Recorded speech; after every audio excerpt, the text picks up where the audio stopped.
किसका फ़ोन था पापा? कल्पना की मम्मी का फ़ोन था। उन्होंने कहा कि किसी वजह से तेरा और कल्पना का रिश्ता नहीं हो पाएगा। रिश्ता नहीं हो पाएगा? यह क्या मजाक है? मैं और कल्पना अपने रिश्ते में बहुत आगे बढ़ चुके हैं। नहीं नहीं, आपको ज़रूर कोई गलतफहमी हुई होगी। कल्पना मेरे साथ ऐसा नहीं कर सकती है। आपने ठीक से सुना तो था ना पापा?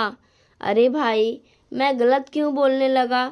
कल्पना की माँ ने साफ साफ मुझसे कहा है कि आप अपने बेटे के लिए कोई और लड़की ढूंढ लीजिए। हम विशाल से कल्पना की शादी नहीं करा पाएंगे। पापा की ये बातें सुन विशाल का कलेजा छलनी हो आया। उसका हृदय खून के आंसू रो रहा था। उफ, कितने सपने देखे थे उसने कल्पना और अपने रिश्ते को लेकर।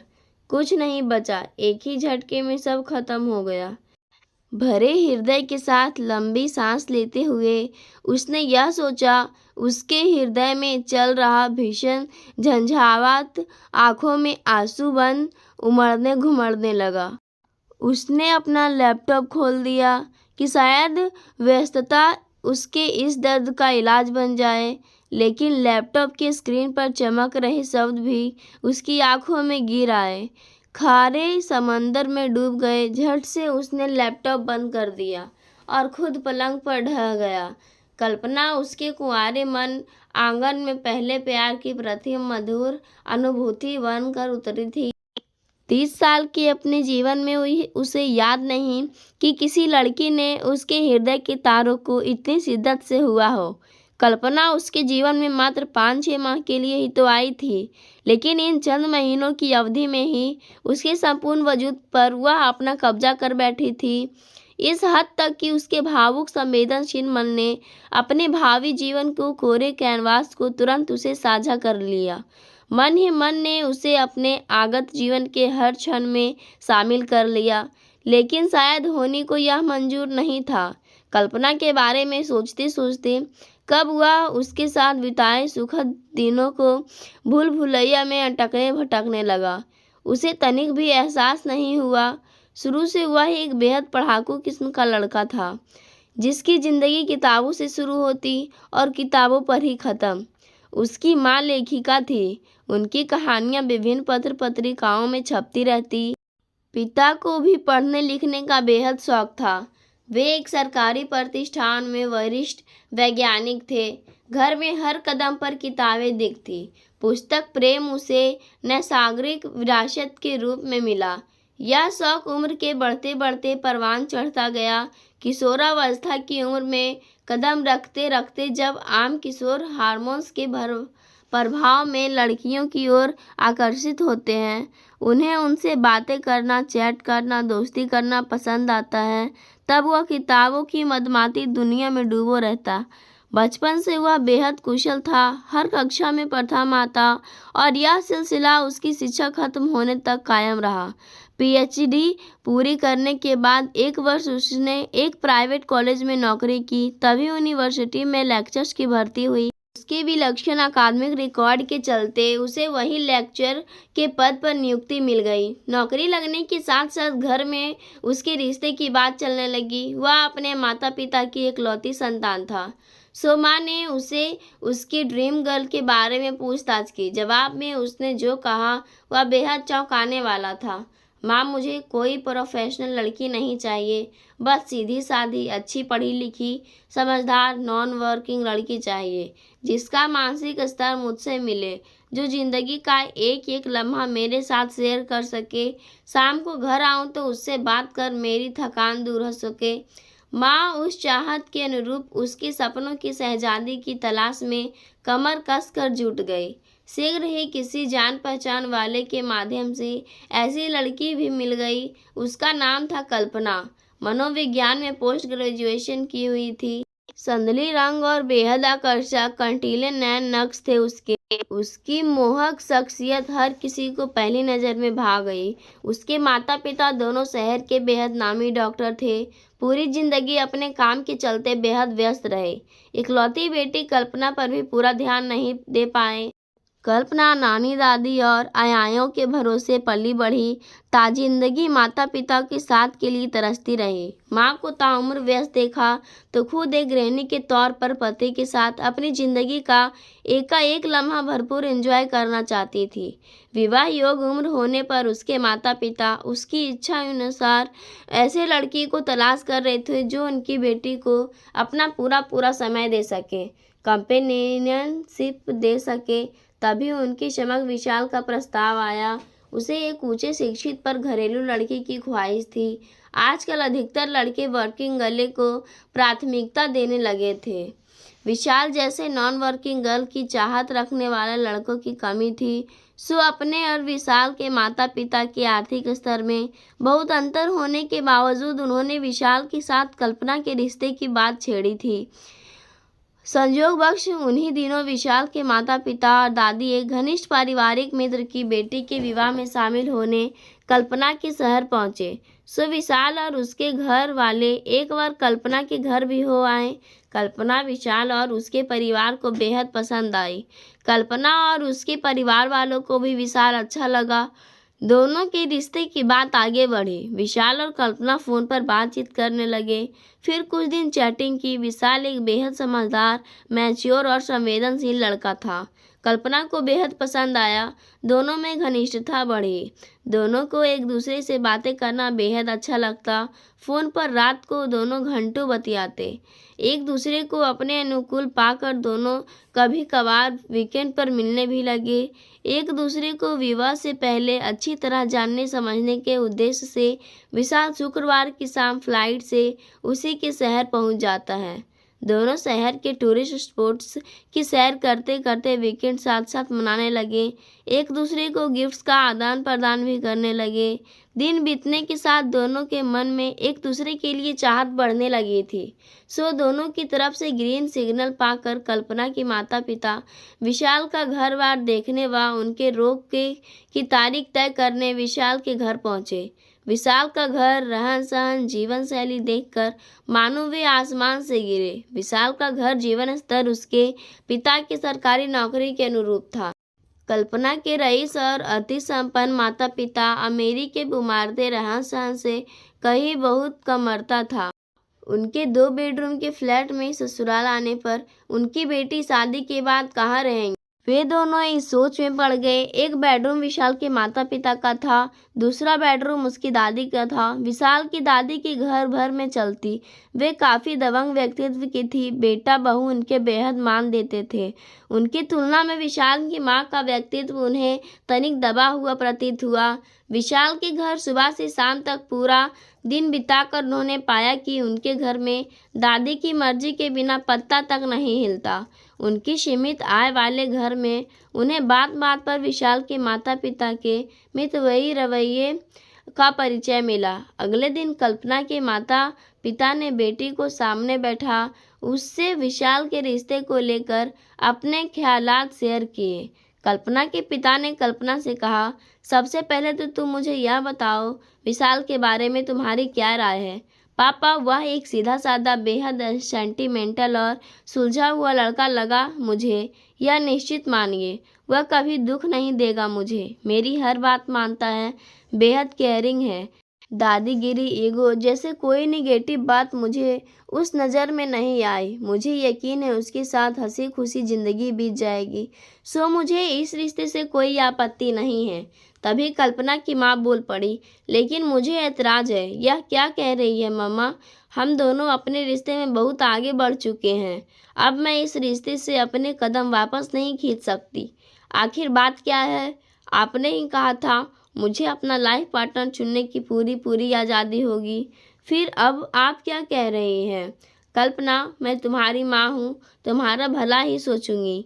मेरे ख्याल से तुम्हें यह शादी कतई नहीं करनी चाहिए।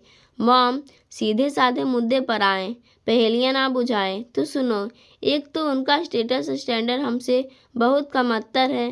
पैसे की बहुत खींचातानी लगी मुझे उनके घर में। क्यों जी, आपने देखा नहीं? शाम को दादी के विशाल ने कहा, एसी बंद करो, सुबह से चल रहा है।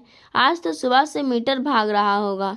तौबा, उनके यहाँ तो ऐसे ही चलाने पर रोक टोक है। फिर दूसरी बात, मुझे विशाल की दादी बहुत डोमिनेटिंग लगी, बात बात पर अपनी बहू पर रोब जमा रही थी। विशाल की माँ बेचारी चुपचाप मुँह सिए हुए उनके हुक्म की तामील में जुटी हुई थी। दादी मेरे सामने ही बहू से फुसफुसाने लगी थी। बहू मीठे में गाजर का हलवा ही बना लेती, नहा कितनी महंगी दुकान से इतना महंगा मूंग की दाल का हलवा और काजू की बर्फी मंगवाई। शायद कल हमारे सामने हमें इम्प्रेस करने के लिए ही इतनी वैरायटी का खाना पीना परोसा था। मुझे नहीं लगता यह उनका असली चेहरा है। अरे माँ, आप भी राई का पहाड़ बना देती है। ऐसा कुछ नहीं है, खाते पीते लोग हैं। विशाल के पापा ऐसे कोई गए गुजरे भी नहीं, क्लास 1 सरकारी अफसर हैं। हाँ, हम जैसे पैसे वाले नहीं हैं, इससे क्या फ़र्क पड़ता है। लेकिन मैं सोच रही हूँ, अगर विशाल भी दादी की तरह हुआ तो क्या तू खर्च को लेकर उसकी तरफ से किसी भी तरह की टोका टोकी सह पाएगी।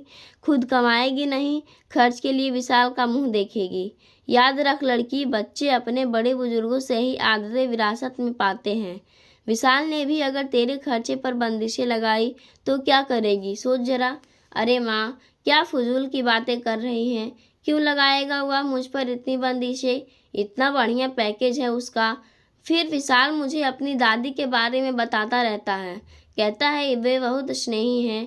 पहली बार जब वे लोग हमारे घर आए थे, दादी ने मुझे कितनी गर्माहट से अपने सीने से चिपकाया था, मेरे हाथों को चूमा था। तो कल्पना बेटा, तुमने पूरा पूरा मन बना लिया है कि तुम विशाल से ही शादी करना चाहती हो। सोच लो बेटा, तुम्हारी मम्मा की बातों भी वजन है, ये पूरी तरह से गलत नहीं। उनके और हमारे घर के रहन सहन में मुझे भी बहुत अंतर लगा। तुम कैसे एडजस्ट करोगी, पापा ने कहा। अरे पापा, मैं सब एडजस्ट कर लूँगी, ज़िंदगी तो मुझे विशाल के साथ काटनी है ना। और वह बेहद अच्छा व जेन्युइन लड़का है, कोई नशा नहीं है उसमें। मैंने सोच लिया है, मैं विशाल से ही शादी करूँगी। कल्पना बेटा, यह क्या कह रही हो। मैंने दुनिया देखी है, तुम तो अभी बच्ची हो। यह सीने से चिपकाना, आशीष देना थोड़े दिनों की शादी से पहले की चोंचले हैं, बाद में बस उनकी रोक टोक, हेकड़ी और बंधन रह जाएंगे। फिर रोती झिंकती मत आना मेरे पास कि आज सास ने यह कह दिया और दादी सास ने यह कह दिया। और एक बात जो मुझे खाए जा रही है, वह है उनका 2 बेडरूम का दड़बे नुमा फ्लैट। हर बार त्योहार के मौके पर तुझे ससुराल तो जाना ही पड़ेगा। एक बेडरूम में विशाल के पेरेंट्स रहते हैं, दूसरे में उसी की दादी। फिर तू कहाँ रहेगी, तेरे हिस्से में ड्राइंग रूम ही आएगा। ना ना ना, शादी के बाद मेरी नई नवेली लाडो को अपना अलग कमरा भी नसीब ना हो, यह मुझे बिल्कुल बर्दाश्त नहीं होगा। समझा कर बेटा, हमारे सामने यह खानदान नहीं टिकता है। कदम कदम पर तुझे इस वजह से बहू के तौर पर बहुत स्ट्रगल करनी पड़ेगी। ना ना, कोई और लड़का देखते हैं तेरे लिए। गलती कर दी हमने, तुझे विशाल से मिलाने से पहले हमें उनका घर बार देख कर आना चाहिए था। खैर, अभी भी देर नहीं हुई है। मेरी बेटी के लिए लड़कों की कोई कमी है क्या। अरे मम्मा, आप मेरी बात नहीं समझ रही हैं। इन कुछ दिनों में मैं विशाल को पसंद करने लगी हूँ। उसे अब मैं अपनी ज़िंदगी में वह जगह दे चुकी हूँ जो किसी और को दे पाना मेरे लिए नामुमकिन होगा। अब मैं विशाल के बिना नहीं रह सकती, मैं उसे इमोशनली अटैच्ड हो गई हूँ। यह क्या ना समझी की बातें कर रही है कल्पना। तू तो मेरी इतनी समझदार बेटी है, मुझे तुझसे यह उम्मीद नहीं थी। जिंदगी में सक्सेसफुल होने के लिए प्रैक्टिकल बनना पड़ता है, कोरी भावनाओं से जिंदगी नहीं चला करती बेटा। बात समझ, इमोशंस में बहकर आज अगर तूने यह शादी कर ली तो भविष्य में बहुत दुख पाएगी। तुझे खुद अपने पाँव पर कुल्हाड़ी नहीं मारने दूंगी। मैंने बहुत सोचा इस बारे में, लेकिन इस रिश्ते के लिए मेरा मन हरगिज़ नहीं मान रहा। मम्मा, यह आप क्या कह रही है। मैं अब इस रिश्ते में पीछे नहीं मुड़ सकती। मैं विशाल के साथ पूरी ज़िंदगी बिताने की वादा कर चुकी हूँ, उसी से प्यार करने लगी हूँ। पापा, आप क्यों चुप बैठे हैं, समझाएं या ना माँ को।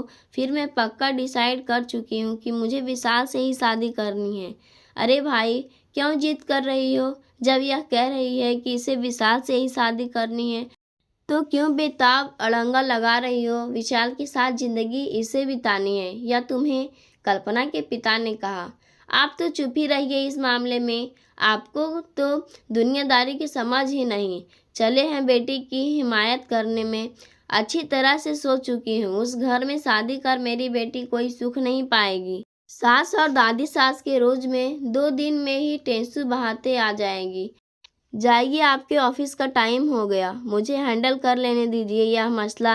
इसी के साथ कल्पना की मां ने पति को वहां से जबरन उठने के लिए विवश कर दिया और फिर बेटी से बोली, यह क्या बेवकूफ़ी है कल्पना, यह तेरा प्यार पप्पी लव से ज़्यादा और कुछ नहीं। अगर तूने मेरी बात नहीं मानी तो सच कह रही हूँ, मैं तुझसे सारे रिश्ते तोड़ लूँगी। ना मैं तेरी माँ, ना तू मेरी बेटी। जिंदगी भर तेरी शक्ल नहीं देखूंगी, समझ लेना। मैं तेरे लिए मर गई। यह कहकर कल्पना की माँ अतः क्रोध में पांव पटकते हुए कमरे से बाहर चली गई। माँ का यह विकट क्रोध देख कल्पना समझ गई थी कि अब अगर कुदरत भी साक्षात आ जाए तो उन्हें इस रिश्ते के लिए मनाना टेढ़ी खीर होगी। माँ के इस हाथ से वह बेहद परेशान हो उठी। उसका अंतर्मन कह रहा था कि उसे विशाल जैसा सुलझा हुआ समझदार लड़का इस जिंदगी में दोबारा मिलना असंभव होगा। आज के समय में उसे जैसे सिंबल लड़के नहीं मिलते हैं। विशाल जैसे लड़के को खोना उसकी ज़िंदगी की सबसे बड़ी भूल होगी। लेकिन माँ का क्या करे वे एक बार जो ठान लेती है वह उसे कर कर ही रहती। वह बचपन से देखती आई है, उनकी जिद के सामने आज तक कोई नहीं जीत पाया, तो ऐसी हालत में वह क्या करे। पिछली मुलाकात में ही तो विशाल के साथ जीने मरने की कसम खाई थी उसने। दोनों ने एक दूसरे के प्रति अपने प्रेमिल भावनाएं व्यक्त की। पिछली बार विशाल के उसके कहे गए प्रेम स्वर उसके कानों में गूंजने लगे। कल्पना, माय लव, तुमने मेरी आधी अधूरी जिंदगी को कंप्लीट कर दिया। दुल्हन बन जल्दी से मेरे घर आ जाओ। अब तुम्हारे बिना रहना टॉर्चर लग रहा है। तभी मम्मा उसका दरवाज़ा पीटने लगी। कल्पना, दरवाज़ा खोल बेटा। उसने दरवाज़ा खोला। मम्मा कमरे में धड़धड़ाती हुई आई और बोली, मैंने विशाल के पापा को इस रिश्ते के लिए मना कर दिया है। सारा टंटा ही ख़त्म। हाँ, अब विशाल का फ़ोन आए तो उससे तुझे कुछ कहने की कोई ज़रूरत नहीं। वह कुछ कहे तो उसे रिश्ते के लिए साफ इनकार कर देना और कुछ ज़्यादा बात करने की ज़रूरत नहीं। ले देख, यह एक और लड़के का बायोडाटा आया है तेरे लिए। लड़का खूब हैंडसम है, नामी एमएनसी में सीनियर कांस्टेंट है, 40 लाख रुपए से ऊपर का एनुअल पैकेज है। लड़के को मेरी बेटी राज करेगी। राज, लड़की वालों की दिल्ली में कई प्रॉपर्टीज है, रुतब दौलत स्टेटस में हमारी टक्कर का परिवार है। बता, इस लड़के से फ़ोन पर कब बात करेगी? मम्मा, फ़िलहाल मेरे सामने किसी लड़के का नाम भी मत लेना। अगर आपने मेरी साथ ज़बरदस्ती की तो मैं दादी की यहाँ लंदन चली जाऊँगी। याद रखिएगा, मैं भी आपकी बेटी हूँ। यह कहते हुए कल्पना ने माँ को कमरे से निकलते ही दरवाज़ा धड़ाक से बंद कर लिया। मन में विचारों की उठापटक चल रही थी। विशाल उसे आसमान का चांद लग रहा था, जो अब उसी के पहुंच से बेहद दूर जा चुका था। क्या करे क्या न करे कुछ समझ नहीं आ रहा था। सारा दिन उसने खुद से जूझते हुए बेपनाह मायूसी के गहरे कुएं में बिताया। सांझे की धुंधुलका होने का आया। वह मन ही मन मना रही थी, काश कुछ चमत्कार हो जाए और माँ किसी तरह इस रिश्ते के लिए मान जाए। तभी व्हाट्सएप पर विशाल का मैसेज आया, तुमसे मिलना चाहता हूँ, कब आऊँ? उसने जवाब में लिखा, जल्दी, और एक आंसू बहाती इमोजी भी मैसेज के साथ उसे पोस्ट कर दी। विशाल का अगला मैसेज एक लाल धड़कते दिल के साथ आया, कल सुबह पहुँच रहा हूँ, एयरपोर्ट पर मिलना।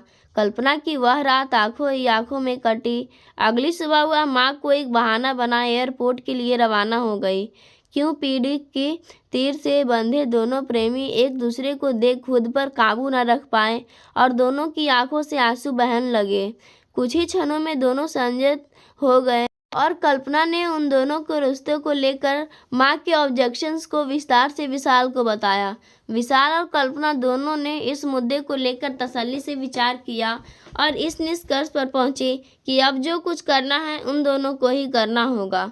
कल्पना, इन परिस्थितियों में अब तुम बताओ कि क्या करना है।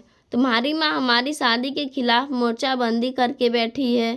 उन्होंने साफ साफ लफ्ज़ों में इसके लिए मेरे पापा से इनकार कर दिया है।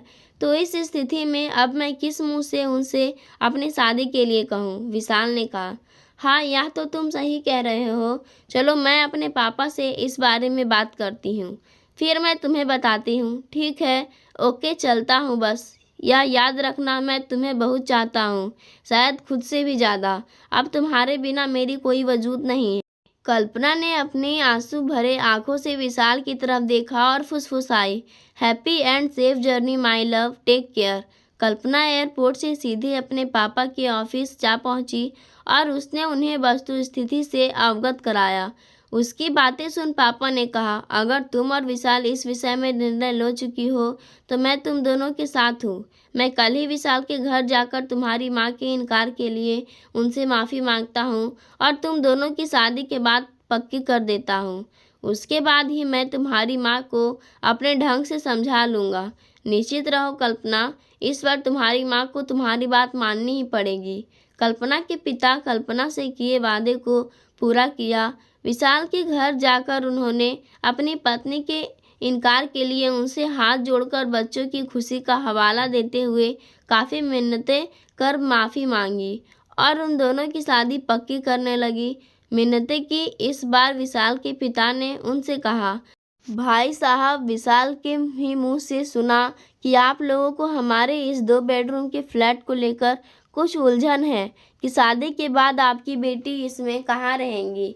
आपकी परेशानी जायज़ है भाई साहब, तो मेरा ख्याल है कि शादी के बाद दोनों एक अलग फ्लैट में रहें। आखिर बच्चों को भी प्राइवेसी चाहिए होगी, यही उनके लिए सबसे अच्छा और व्यवहारिक रहेगा। क्या कहते हैं आप? बिल्कुल ठीक है, जैसा आप उचित समझे। तो फिर दोनों की बात पक्की? जी बिल्कुल, विशाल के पिता ने कल्पना के पिता को मिठाई खिलाते हुए कहा। आपकी परेशानी जायज़ है। घर आकर कल्पना के पिता ने पत्नी को कल्पना और विशाल की खुशी के लिए उनकी शादी के लिए मान जाने के लिए कहा। कल्पना ने तो साफ साफ लफ्ज़ों में उन्हें कह दिया, ईश्वर, अगर आप हम दोनों की शादी के लिए नहीं माने तो मैं और विशाल कोर्ट मैरिज कर लेंगे। और कल्पना की यह धमकी इस बार काम कर गई। विवश कल्पना की माँ को बेटी और पति के सामने घुटने टेकने पड़े। आखिरकार दिल और दौलत की जंग में दिल जीत गया और दौलत की मुंह की खानी पड़ी। दोस्तों, आपको ये कहानी कैसी लगी हमें ज़रूर बताएं। धन्यवाद।